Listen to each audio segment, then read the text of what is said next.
देवताओं को खुश करने के लिए बकरे की बलि चढ़ाया करते थे। उसी समय कुछ लोग बकरों का कान भी काट कर उन्हें छोड़ दिया करते थे। जिस बकरे के कान को काट कर छोड़ा जाता था वो देवी शक्ति से संपन्न माँ काली का बकरा होता था, जिसे कोई भी डर की वजह से छूता नहीं था। और बकरा चाहे जहाँ कहीं भी हो, लोग उसे मारते नहीं थे, लेकिन कुछ बकरों की लोग बलि चढ़ा देते थे और उसके मांस को प्रसाद के रूप में खाते थे। बहुत से लोगों ने मिलकर एक बकरे की बलि चढ़ाई। अभी बकरे की आयु पूरी नहीं हुई थी।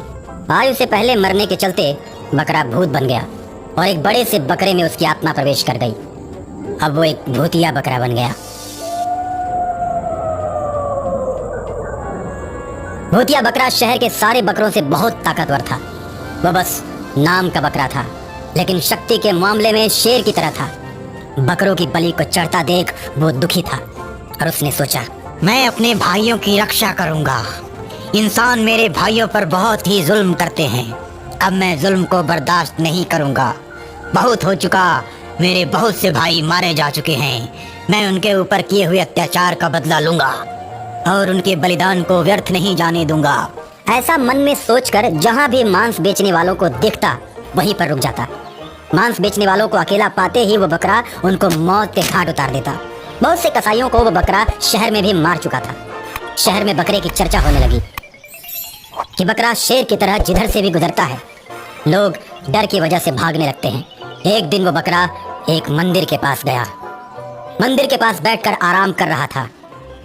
वो गर्मी का समय था। बकरा पेड़ के नीचे बैठा हुआ था। तब तक 2-4 लोग एक बकरे को टीका लगाकर और माला पहनाकर मंदिर में बलि देने के लिए ले जा रहे थे। जब खूनी बकरे ने ये सब देखा तो क्रोध की वजह से उसकी आंखें लाल हो गईं और बलि देने वाले इंसानों को मारकर मौत के घाट उतार दिया। मेरे भाई, तुम भाग जाओ या फिर मेरे पीछे पीछे चलो। जब तक तुम मेरे साथ रहोगे तब तक कोई भी इंसान तुम्हें छू नहीं सकता। और इतना सुनकर बलि का बकरा खूनी बकरे के साथ हो जाता है। इस तरह बहुत से बलि के बकरों को वो खूनी बकरा बचाता है और बहुत से बलि देने वाले इंसानों को मार देता है।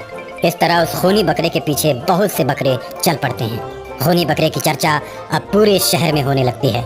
लोग तरह तरह की बातें करने लगते हैं। कोई कहता है कि जो भी अब बकरों को मारेगा खूनी बकरा आकर उन्हें मारेगा। और इसी डर की वजह से लोग बकरों को मारना बंद कर देते हैं। और एक दिन खूनी बकरा उन सभी बकरों को लेकर पहाड़ों की तरफ जाता है। सभी बकरे रास्ते में जाते समय हरी हरी घासों को चरते जाते हैं और इंसानों से दूर पहाड़ों पर जाकर बस जाते हैं, जहाँ वे भर पेट घास चरते हैं और नदी में उतरकर पानी पीते हैं।